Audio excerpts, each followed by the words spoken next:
Digital marketing, web designing, interior designing ಇದೆಲ್ಲ ಕೇಳೇ ಇಲ್ಲ, ಇದೆಲ್ಲ ಹೊಸ ವರ್ಡ್ಗಳು.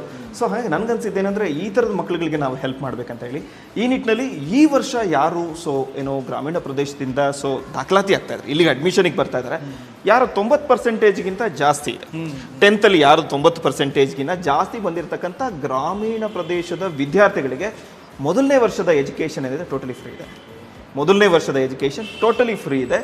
ಎರಡನೇ ಇನ್ನೊಂದು ಮ್ಯಾಜಿಕ್ ಇದೆ ಇದರಲ್ಲಿ, ಇದೇ ವಿದ್ಯಾರ್ಥಿಗಳು ಇನ್ ಕೇಸ್ ಸೆಕೆಂಡ್ ಇಯರಲ್ಲಿ 95%ಗಿಂತ ಜಾಸ್ತಿ ತೆಗೆದ್ರೆ 95%ಗಿಂತ ಜಾಸ್ತಿ ತೆಗೆದ್ರೆ ಸೆಕೆಂಡ್ ಇಯರಲ್ಲಿ ಇನ್ ಕೇಸ್ ಅವ್ರು ಕಟ್ಟತಕ್ಕಂಥ ಫೀಸ್ ಏನಿದೆ ಟೋಟಲಿ ರೀಫಂಡ್ ಮಾಡ್ತಕ್ಕಂಥದ್ದು.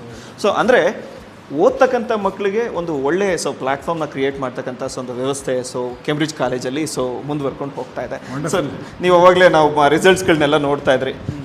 ಮಕ್ಳುಗಳನ್ನ ಕೇಳಿದಾಗ ನನಗೆ ಖುಷಿ ಅನಿಸುತ್ತೆ. ಒಂದು ಬರಬೇಕಾದ್ರೆ 60% ತೆಗ್ದಿರೋ ಮಗು ಇಲ್ಲಿ ಬಂದಾಗ 91% ತೆಗಿತಾನೆ ಅಬ್ದುಲ್. 60% ಇದ್ದಂಥ ಒಂದು ಸೈನ್ಸ್ ಹೆಣ್ಮಗು ಇಲ್ಲಿಗೆ ಬಂದಾಗ 95%ಗೆ ಹೋಗುತ್ತೆ. ಈ ಥರದ್ದು ಒಂದು ಅವಕಾಶಗಳು ಕೇಂಬ್ರಿಡ್ಜ್ ಕಾಲೇಜಲ್ಲಿ ಹೇರಳವಾಗಿರುತ್ತೆ. ಒಂದು ಎಫೆಕ್ಟಿವ್ ಟೀಚಿಂಗ್ ಮೆಥಡಾಲಜೀಸ್ ಇರ್ಬೋದು, ಅಥವಾ ನನ್ನ ಟೀಚಿಂಗ್ ಟೀಮ್ ಇರ್ಬೋದು.